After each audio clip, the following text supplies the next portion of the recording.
What was it that you were listening to in music today that made you say, I've got to put some more stuff out there? You have to do this. Mainly I sensed a great deal of negativity and entropy in the music. There's a disintegration going on that we really have to address. Our values have been lessened to a great degree. VH1's been pretty cool. They don't show too much craziness on their channel, but other Viacom channels do. So I think that we should address this as a community as to what it's doing to the culture.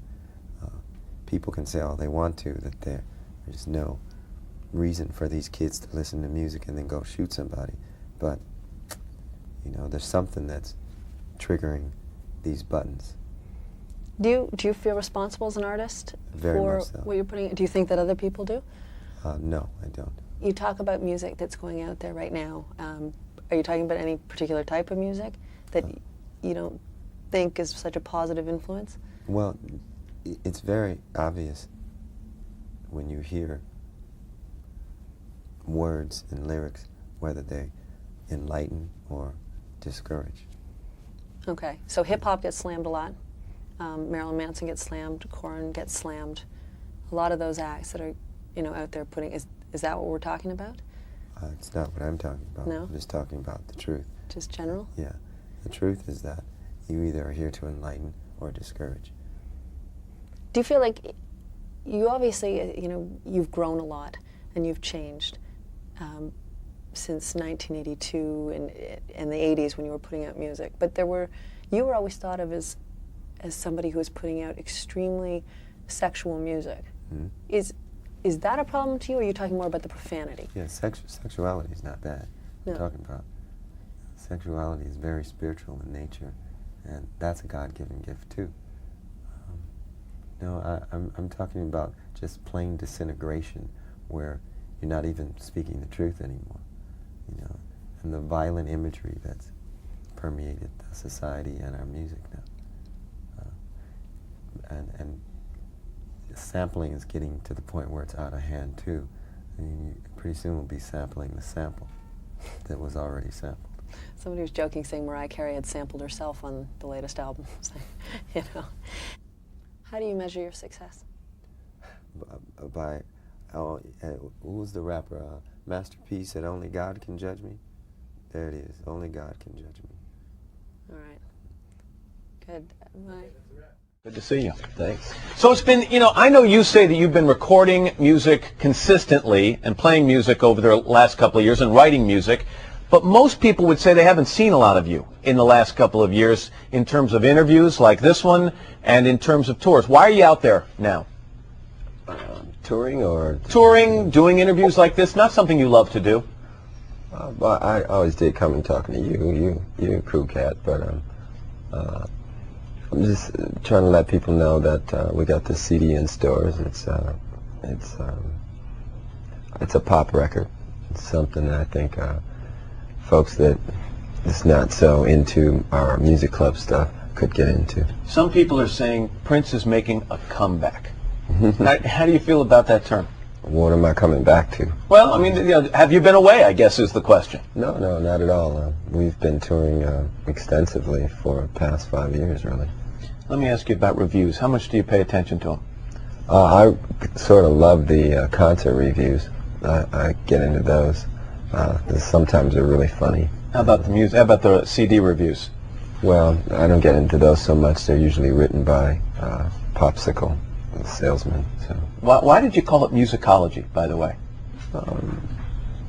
Well, the song Musicology was the first one that I recorded, and it just seemed to encompass everything that this album is. It's sort of a return to real music and all that's good and funky in music. A statement also about the fact that you think that the music industry has gotten away from real music in the past, especially with some of the newer artists. Is that fair? Well, I think everybody sort of feels like that.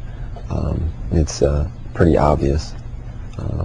There's seems to be a glut of processed, pre-packaged, producer-driven music out there right now. So we're just trying to bring real musicians back into the scene. Let me read you something you said to Entertainment Weekly. You said, "It took me 4 albums to get on the cover of Rolling Stone magazine. Now it takes new artists only 1. There should be some kind of rules for that sort of thing." I was joking. Well, yeah. but do you think that new artists, that artists coming up today don't have to pay the same kind of dues that perhaps you paid 25 years ago? But I don't really focus so much on that as much as I do that I noticed that a lot of these acts, they're thrust into the spotlight so quickly they don't have time to hone their craft. And you know, we played in clubs a lot when we started out. That's where a lot of the freaky pictures come from.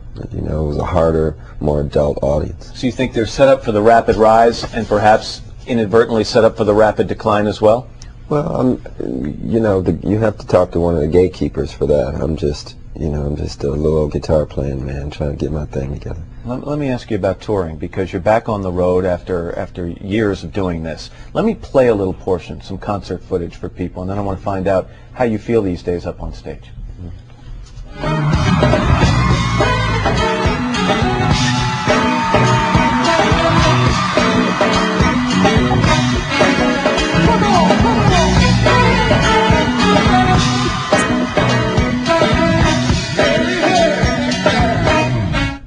Why is there such a difference between the personal Prince, the guy I see all the time, who's so quiet and so reserved and seemingly so shy, seriously, and the guy who gets up on stage there and explodes? I'm waking up now. But why? I mean, what happens when you get on stage that creates that personality versus the more reserved personality? Well, the music and the energy. I mean, that's 20,000 people there. You can't come on stage like you just got out of bed, so. Is it still as much fun for you to get up on stage in front of those people as it was when you were young? More fun, actually. Younger, sorry about that. Yeah, more fun, actually. Being out here so long, I've learned a lot, and I like showing off some of those new tricks. And the last time I talked to you, you were just about to be inducted into the Rock and Roll Hall of Fame, and to be honest, you were a little blasé about it. You said personal accolades, don't really care that much, but wasn't it a bit of a trip to be there? I was gas. I had no idea. What I really dug was the fact that musicians, all the musicians there, Jackson Browne, ZZ Top, and Tom Petty, and Jeff Lynne, and Donnie Harrison. I mean, it was. We all speak the same language. It was just a gas talking to them. One thing you said when you were inducted, you talked about spirituality and about how you hope that young artists today, as they move on with their talent, they grasp a sense of spirituality because it'll help them in the long run. You think there's an absence of that among some of the new artists today? Well, I don't know. You know, I meet a lot of artists, but the record industry, they tend to promote things that are more salacious and hit-driven, I guess, to use a term. I kind of wish we got back to the days where the music was more like the soul music of the 60s and 70s, where Alicia Keys, I dig. I think she's kind of putting it out there. There's a few out there. In other words, where the lyrics were what made you feel sexy, not the fact that you had barely anything on. Yeah, you know, it's a reality show nowadays. So it's good to have you here. Yeah. And good luck on the tour. Good luck with the new CD, Put that musicology. music back on so I can wake up. Maybe we'll use that music as a little bumper out of here. All right, we'll see if the audio booth can handle that. Prince, good to see you. All right. I may not have been the most loved person in my life, but I know what love sounds like, and that is love. You know that? And I know that you appreciate it. I really do. I know that your heart is in the world. It's not just in one place. I know that your heart is all over the world. And I know that you could have chosen any place to be, and I know that you don't do a lot of television. And I'm honored beyond how I could ever interpret it to you, that you would choose my show. Now, let me ask you what all the other late night talk shows are asking themselves. Why? The first time I was on the Alma Awards, you showed me love there. I really appreciated it. And also, I find that this show represents all people, Yes. and I see all kinds of guests on here. And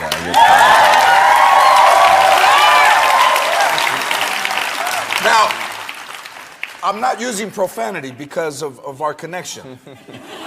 I have chosen to use the word artichoke instead. if I can stop swearing, everybody can stop swearing. I like that. If you have a mishap in the middle of the night, if you kick the edge of your bed, what do you yell? Artichoke.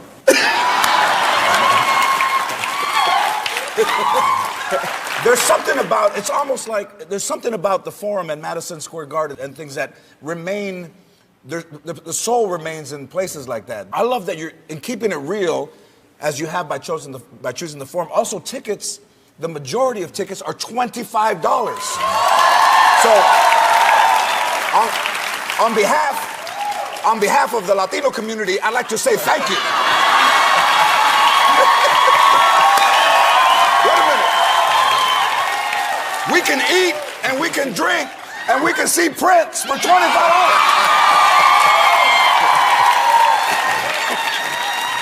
Well, I like to give props to Live Nation for that this event, because $25 is what we used to pay for concerts. Absolutely, yes. Then somebody called Ticketmaster came in, and so now we're showing who the real Ticketmaster is, and you know, we're putting the right price. Well on said. it. The Ticketmaster, yes. Now, you raise a lot of money for helping people out. Already you've gifted $2 million to arts, education, and environment funds, right? That much? Yes, $2 million. Yes. And you auctioned off, I find it interesting, you played this guitar and you've auctioned it off. Yeah. How much did you raise?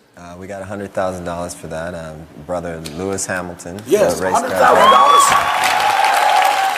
Do you have the guitar with you? Do you have it? They're supposed to have it. Oh, okay. This is the guitar. $100,000. Lewis Hamilton is a Formula One race car champion. That's you. Played by you. It's gonna be hard to part with this. I was going to say. Do you get attached? Do you still have the first guitar you've played? Do you keep instruments like No, that? a lot of my stuff gets stolen. There's Lewis right there. Yeah. Beautiful. I love that. A lot I'm of your gonna steal stuff. them shoes. Yeah. For you. Your writer now is showing up. It says, well, Prince, when he gets here, I said he's 5 minutes out. He's in the car. He's leaving his house, and what you required was very simple: water, some juice, and organic tortilla chips, and 3 grapes. So Prince, you're vegan or you're vegetarian? Yeah. I don't mess with no red meat though. No. You want to live. Well, something. Well, that's one thing. The other thing is we're finding out that, well, I probably better call a lawyer about this, but Just say allegedly. Allegedly, when you ask for a hot dog, you're getting. You get an artichoke. Well, you get what you ask for. Yeah, so I like that you keep it like that. You do love chips, and I understand that you love Latino. Your Latino influence. I think you got a little Latino. They can't find out. Corazon. They can't find out who my mom's dad is, so you might be right. She's Latina. He's Latino. Now, do you ever just kick it and go to Olive Garden with like a sweatsuit? Oh, man. I don't own a sweatsuit. I like that. No, in your vault at your house, you have, I understand, about 1,000 songs that you've written, and you could write a song every day. It is your life. It's your heart, and your soul is in writing. Yeah, I'm in recording rehab now. I just do. I'm writing too much, so I'm taking a break. The industry's going through a lot of changes. I'm gonna just let that. It has gone through a lot of changes. Do you think the internet? Do you think that's helped music? It's helped the people who sell the music. you know, for an artist, you know, they don't make the money they used to. And I think we tend not to value things we can get for free. Right. If you put anything in the place of music and say you got it for free, you'll see what I'm talking about. Now, when we were kids, we'd go to record stores and spend hours flipping through. They're like mining. Absolutely. You know, and flipping through things and being surprised that you found something that you didn't think was there. And there was a smell of vinyl and a feel of it. Do you miss that? Do you miss the smell Well, of I kept all my records. You got them. Yeah, that didn't get stolen from me. Yeah, yeah. I imagine that you would have a huge collection and prefer to listen to music on vinyl. Yeah, I grew up listening to that. And we take this for granted, but I am here today because of the golden age of the 60s, 70s, and 80s of music. And this is when artists played their own instruments. They wrote their own songs. They had to perform next to people like Ike and Tina Turner and Wilson Pickett, James Brown. I mean, this is, you got to have your act together. With so many songs, do you ever, I'm sure you don't forget your lyrics. Oh, yes, I do. Or do you? Have you said things that you said, wow, where did that come from? It just sounds like new language, so. But other people sing your songs and they just kind of sing them out loud and don't, you know. What have you heard? I don't mind fans singing the songs. My problem is when the industry covers the music. See, covering music means that your version doesn't exist anymore. A lot of times people think I'm doing Sinead O'Connor's song. Right. And Shaka Khan's song, Yes. when in fact I wrote those songs. And it's okay when my friends ask to do them, but there's this thing called the compulsory license law, which allows artists through the record companies to take your music at will without your permission. And that doesn't exist in any other art form, be it books, movies. You know, there's only one version of Law and Order. Yes. There's several versions of Kiss and Purple Rain. And there should be one version of music. You would think. How can that change come about? How does that happen, Prince? How can we make that happen? Well, with your help and people just talking about it, there have been a few journalists that have taken a stand and spoke on it, but you know, I don't know. Will you take credit for the text craze and abbreviating words like "I would die for you"? Will you take for you, see you, heart? Well, there were many people playing with words and language for all of history, but there's so much craziness on the internet now. I don't want to take no credit for that. Well said. Prince will be back to perform another song. Prince, what will you perform? The Beautiful Ones. Ladies and gentlemen, Prince. How are you? I'm doing very well. How are you? Great. Well, first off, congratulations for being inducted into the Rock and Roll Hall of Fame. How did it feel to be inducted? It was a cool feeling. What I dug most was jamming with the musicians. A lot of them are my friends, and I hadn't seen them in a while, and it was a good night. And I would think it must be the ultimate music honour to be inducted into the Hall of Fame. What does receiving an award like that mean to you? Well, I never really got off on awards so much. I think it's more for the people who give them and also for the fans. I get a lot of props from people in the street and a lot of love and congratulatory pats on the back. So it's a good feeling, you know, the after effects. Well, I tell you what, for a guy who's won 7 Grammys and an Oscar, it must be pretty good to not have to get off on awards. Well, that's not why I make the music, so. Well, if you don't want them, I'll take them. There you go. Okay. Well, now, of course, at the Grammys, you performed a duet of Purple Rain with Beyonce Knowles, which stole the show. How did it feel for you to perform with someone like her who you've inspired so much? Well, yeah, she's also an inspiration to me. She's very talented. She's a smart vocalist, and the more she stays centered with the music and learns instruments, the better she'll be, I think. Well, you yourself know how to play many instruments as well. How many do you know how to play? Thousands. Thousands? Yeah. But what's the most obscure instrument you know how to play? I can play pretty much anything. It's whether or not it's good is. Well, have you ever played a lagerphone, an Australian instrument called the lagerphone? No, I never even heard of that one. Okay, well, let me run you through. It's pretty much, it's like, it's pretty much just a broomstick handle, and you nail bottle caps to it, and then you just bang it on the ground. Oh, yeah, it's right up there. And, you know, feel free to use it in your next clip or while you're on tour, you know, just get a bit of lagerphone action going on there. Well, next time I'm in Sydney or Melbourne, I might drop some of that on you. Do you think there's a bit of a problem with the amount of manufactured groups and performers that seem to be churned out by a lot of the record companies at the moment? Well, there's not a lot of balance. There seems to be so much manufactured pop out there that you know, I don't know where we're going to end up at the end of all of this. Maybe just a big computer chip, who knows. But my responsibility is to the musicians, and I try to keep that alive through what we're doing now. Now, I read recently where you said of American Idol's William Hung that we need somebody to release albums like these. Now, what did you mean by that? Well, there's always a market for music like that, so record companies are cool in that regard.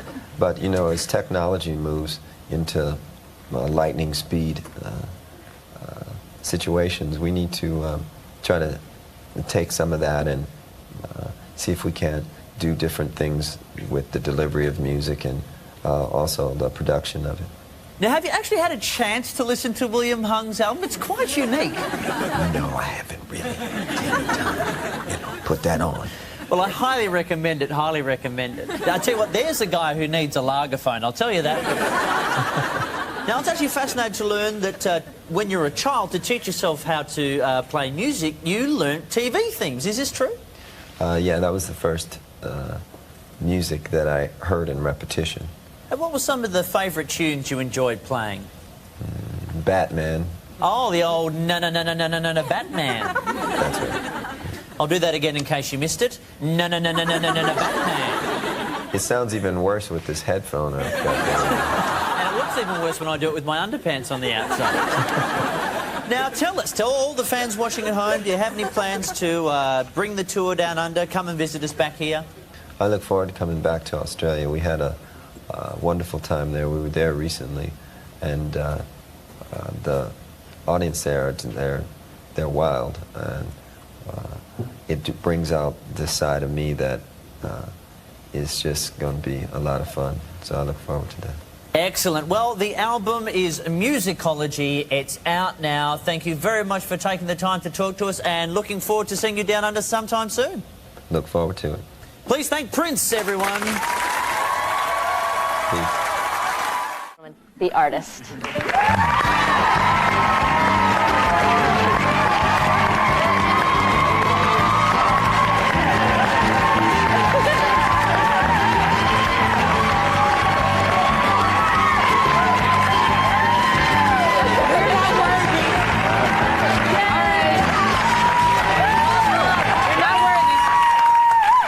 I promised you we wouldn't gush too much, but I just kicked one credential that makes me absolutely incredulous.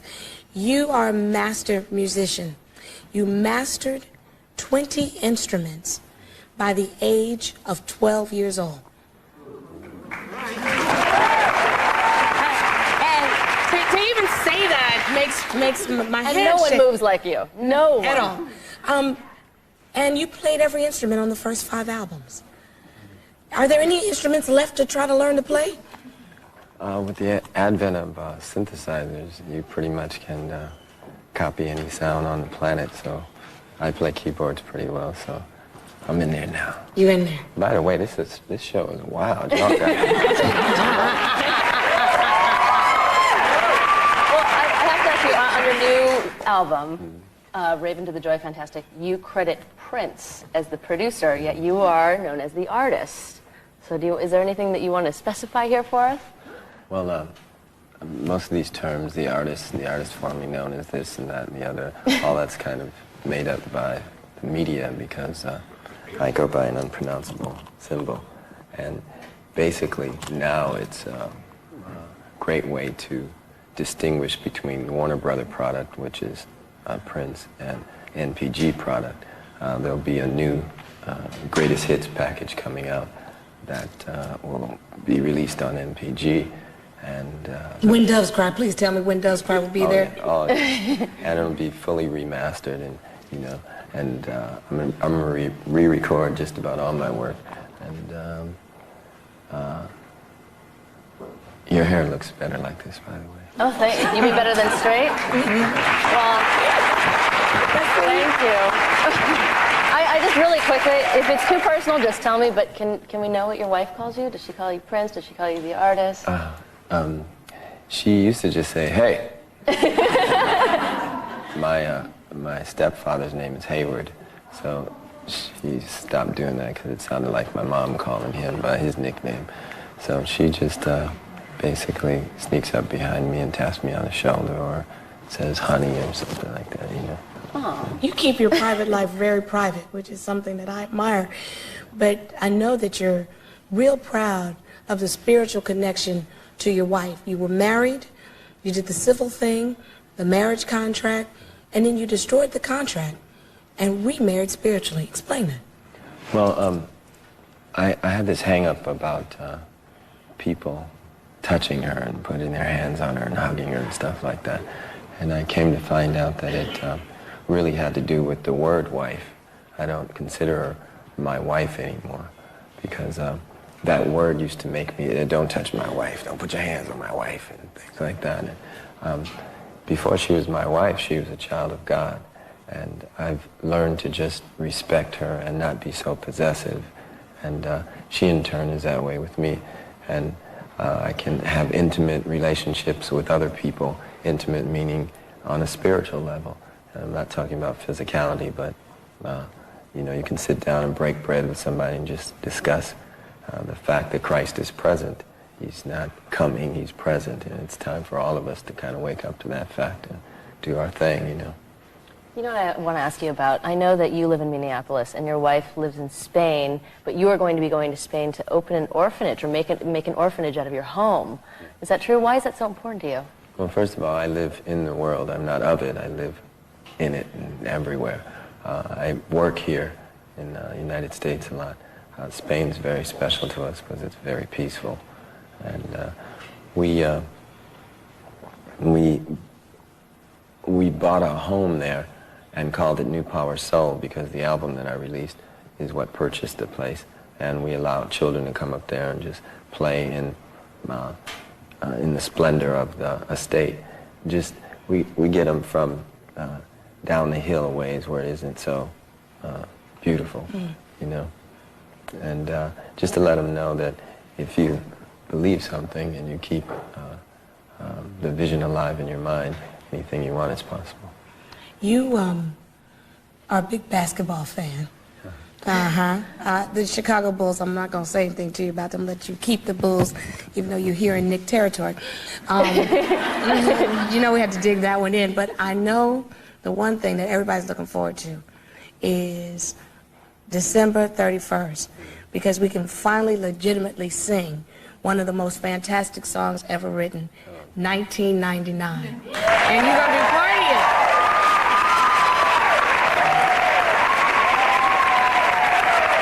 We'll do a big pay-per-view special, and you're going to actually perform the song, am I right? Yes, ma'am. Probably for the last time. We're going to do a few numbers there for the last time. I'm going to move on to some new things. In Demand has allowed us a nice little budget, and we're going to put together a really great show with a lot of great people. I have Maceo Parker playing in my band. He used to be with James Brown. I have Larry Graham. He used to be with Sly and the Family Stone. Wow. And we're going to have a lot of members of the Family Stone there. Lenny Kravitz will probably show up. Can you hook two sisters up here? I know, right? Hooked up, you know that. We might have But to you go. cannot bring that fur jockstrap. All righty then. Thank you so much for being with us. We are just in awe of you. You are the greatest. His new CD is called Rave Into the Joy. Fantastic, and it would make a great stocking stuffer. You can buy it on our website, and we'll be right back with segment 5.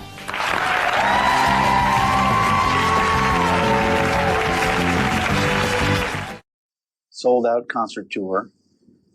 Are you wowed by the performance of your performance so far? Well, we sort of expected it. One nice thing about this record is that it was delivered to every concert goer via AEG and NPG in conjunction. And we knew when the tickets were sold how many people would actually have the album. That one idea, that simple idea, it sounds simple, but not many people, not if anybody has really done this before, to give the CD away to everybody who buys a concert ticket. A novel approach, but one that has now all of a sudden rewritten the rules a little bit. Has it not? Well, the rules were made by people who don't really play music. So I think some of them need to be rewritten. In fact, I believe SoundScan has already changed the way they're going to account for other groups in the future who use the same strategy here, but you've been grandfathered in for musicology. Well, to some degree we have. All truth be told, SoundScan has not really counted all the albums that have gone out to concert goers. And the album is included in the ticket price, and we do get paid back for the album sale. At the same time, there's roughly 450,000 copies that they haven't counted. So that being said, the rules do need to be rewritten a bit. Did you feel the electricity in the album itself when you were putting the album together itself? Well, that's a hard question for me because I'm so close to the music. I love the album in the sense that I got back to playing a lot of the instruments myself. I've been using a lot of other musicians in past records. It's been a growth period for me, and I'm kind of getting back to basics, basic sound of Minneapolis sound. You're using Columbia to manufacture and distribute the CD, but that's it. Mm-hmm. Talk to me a little bit about the role of music labels. Well, for real artists such as myself, I'm trying to make a career out of this. So I don't want to just have one album and then out of here.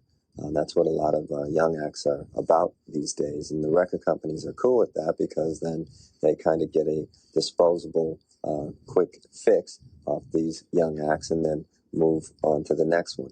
They also don't have to make any long-term deals, which means that the act is going to make a great deal more money than just coming out with their first record.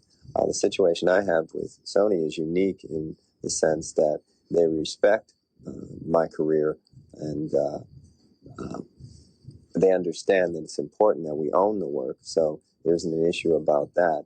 And they've just been beautiful all the way around.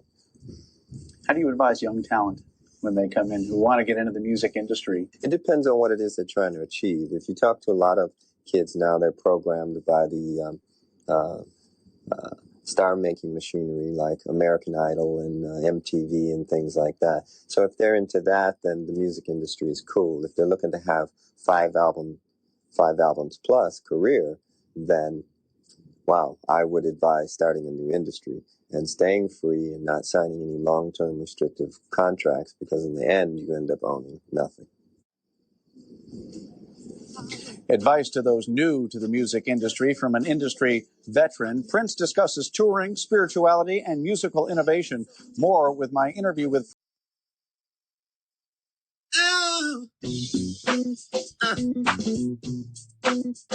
musicology. Define funk for me, because it's something, at least for me, that I hear, but I can't describe. Well, if you can describe it, it ain't funky. Is it that simple? Pretty much. Yeah, it's, wow. Is it in a beat? No. I've given different answers to that. One time I just said Maceo Parker. If you want to have a music that says, hey, get up and dance, or hey, clap your hands, or hey, move your feet, or move your body, so on and so on. Reason for celebrating. Then funky music to me fits that. To me, funk, why I like funk actually is because it gives you this feeling. Funk, it's soul. It's a soul come from here. And this is the main thing I think about music, It's not about technique, it's about soul. And make people dance and groove and make, smile. I define funk, it's something that makes you want to hold your nose in a good way. It's stinky, it's hot, it's sweaty, and it makes you want to do that funk face. Just go. That's what it is.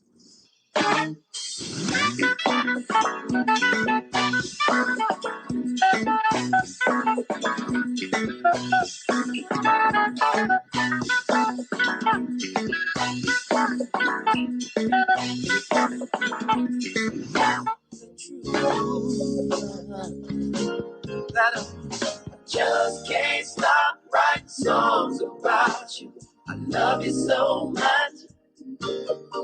That is Prince's current new Power Generation lineup. More now with their band leader, Prince. NPG Music Club has been a success even before other digital downloading arenas were even open. What role do you see the internet playing in the future? Well, one of the things I think that we have over other companies like that and music clubs like that is the face of me. Our music club has my face to sell it. The other systems, they're kind of just uploading content that doesn't really belong to them. And it's just kind of a smorgasbord, but there's just one artist whose music you can get at NPG Music Club right now, and that's mine. Musically, how do you evolve musically, and how do you hone your own craft? Musically, I think I've evolved by the simple fact of working on my spirit as a human being. I've been studying the Bible as of late, and it's began to play a major role in my life, so it's going to affect everything, especially the music, because music is so dear to me. That said, I think that I don't know if I'm getting to be a better guitar player or a better singer or anything like that, but I feel more confident, I guess I would say, in my gifts. Are there any challenges in playing some of your older music on a nightly basis when you're on a tour like this, and how do you keep it fresh? One of the ways we keep it fresh is we use new musicians. Simple fact that we have Maceo Parker playing in the band and Candy Delfer, and this new kid named Chance Howard, who's an amazing singer, instrumentalist. They bring different colors to the music, and some people, like myself, they keep bands for 15, 20 years, but I like to find new young kids that have something that they can bring to the sound. You're not sacrificing a musical tightness by bringing in new musicians either. Oh, not at all. Tightness is the key, and also respect for each other. Renato Neto, the piano player, is an amazing player, and he usually leads his own band, and just coming in and having the respect that he has for me, he allows me to lead this band and keep it tight that way. So Renato, Rhonda, John, all the new players, if they love and respect one another, that's what I think makes the tightness, not rehearsal over and over. What role does the audience play for you during a concert, and is there really a two-way exchange of emotion? Oh, absolutely. That's what it's about, really. And I come there for that, and I ask them to be interactive with us and give us all that they can from the very beginning. There's a call and response nearly in every song, and I vibe off of them. And that's another reason why it's important for musicians to understand that when you bring pre-recorded shows to a concert, it's going to be different every night. The audience is anyway. If you bring a pre-recorded show, then you can't vibe off the audience because it's structured then. And I think that's cool for the circus, you know. Trapeze artist has to catch the other person right on cue, but music is not like that. It should be organic and unexpected. The theater and the round, I'm guessing, helps that communication back and forth between the audience and you on the stage. Oh, definitely. It's really hard to go back to straight stages now. I don't know that I ever will. It's so powerful to be in the center of all that energy and to pass it back and forth. It's incredible. A world of never-ending happiness. You can always see the sun. 20 years since Purple Rain was released, and I couldn't believe it, that much time had passed. Does it surprise you? Do you think about that much? No, sir, I don't count years. I don't count time. I don't let it weigh my mind down that way. I like to believe that I'm about 20 years old, so if I keep thinking that, then so be it. But when I listen to Purple Rain, even today, it feels as musically relevant today as it was edgy and vanguard back then. Well, It still feels very current. I appreciate you saying that. One of the reasons I think that is that I never wanted to fit in with my music.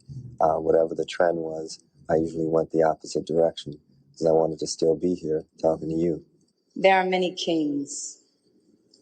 King Henry VIII, King Solomon, King Tut, King James, King Kong. The three kings, but there is only one prince. Earlier this year, an induction into the Rock and Roll Hall of Fame. Mm-hmm. What does that mean to you? It was really a wonderful night. I'm not much into awards and things like that, but the honor was great. It was wonderful to be around great people, the other musicians in the room. And it was great for the other musicians, I think, who look up to me and can see that somebody like me going against the grain, you can be honored that far down the line.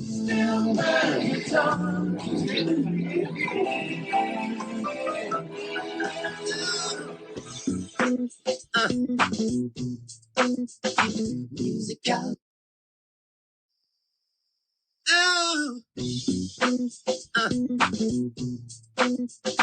Musicology.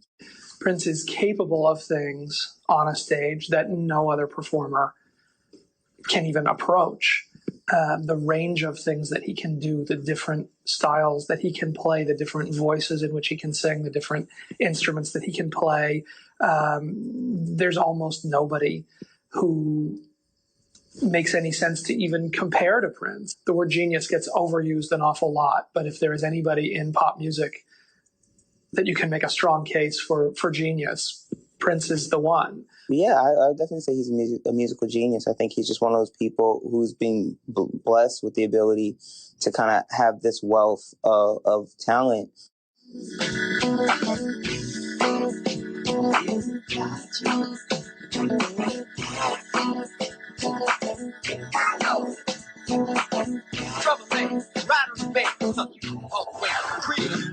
And now the conclusion of my interview with Prince. What your musical motivations were as a kid coming up through the ranks? A lot of them are named on the song Musicology, James Brown, Earth, Wind and Fire. I listened to musicians. I didn't really listen to performers. Mm-hmm. I looked to people who actually structured their own songs, songwriters and really great singers. Where do you put yourself in your career right now? Oh, I always feel like I'm just starting. Just starting? Yeah. A lot more to give? Oh, yeah. And every year I meet new people that I want to work with. And I always have wonderful ideas for operas and movies and things like that, but it takes time. So. What will you do once the tour is over? Oh, I don't know. Probably rest a little bit. Will it ever be over? Does it ever get fatiguing on the road? Not really, no. The music actually gives me the spirit and the energy to perform again. Are there any songs that you look at or listen to of your own that you recorded that you, I guess not regret, but maybe don't like anymore? No, I understand why I wrote it at the time. I don't have regrets like that when it comes to music. As you grow and as you evolve, you learn more about yourself, you learn more about the people around you, you start to see yourself as part of the whole universe, and all that changes. So I think I've done the best that I could at what I had to work with at the time. Do you take your artistic cues off what you were experiencing in life at that particular point? To some degree, you can't help but to. At the same time, I like to try to let people influence me, other musicians, musicians that are in my groups, not ones that are looking to start trends or, or that I see on TV or something like that, but just people that I meet that move me spiritually. You played at the Grammy Awards with Beyonce. Mm-hmm. It looked like a ton of fun. Mm-hmm. And people were talking about it for weeks afterwards, still are, to this day, the performance that you and Beyonce gave. You got to know her a little bit as you prepared for that. I was really curious as to how much she knew musically, and I was really pleased to find out that she knew a lot about scales, mixolydian scales and Egyptian styles and different things like that. And I was just trying to show her some chords on the piano and help her to respect the fact that if she learns piano a la Aretha Franklin and Ray Charles and things like that, I mean, the sky's the limit as to what she could do, because she's so very talented. Do you listen to the radio? No. Oh, no. And are there musicians out there? I read in one interview that you admire Alicia Keys. I happen to have met Alicia Keys through my own music. Strangely enough, she called me and told me that she had covered one of my tunes. So that's how I like to meet people, through music itself, organically, when I don't expect it, and we've come to be good friends just based upon the music. Is that gratifying to get a phone call from an artist saying, I've covered one of your songs? Yes, any sort of respect and love that I receive from other musicians is so cherished, because they're, I don't want to say a dying breed, but, they're struggling out here now. Is there a song that you're most proud of? I like to think of all my music as one song, and I'm curious to hear what the last one that I write is going to sound like. I know what the first one was. I'm just curious as to what the last one will be.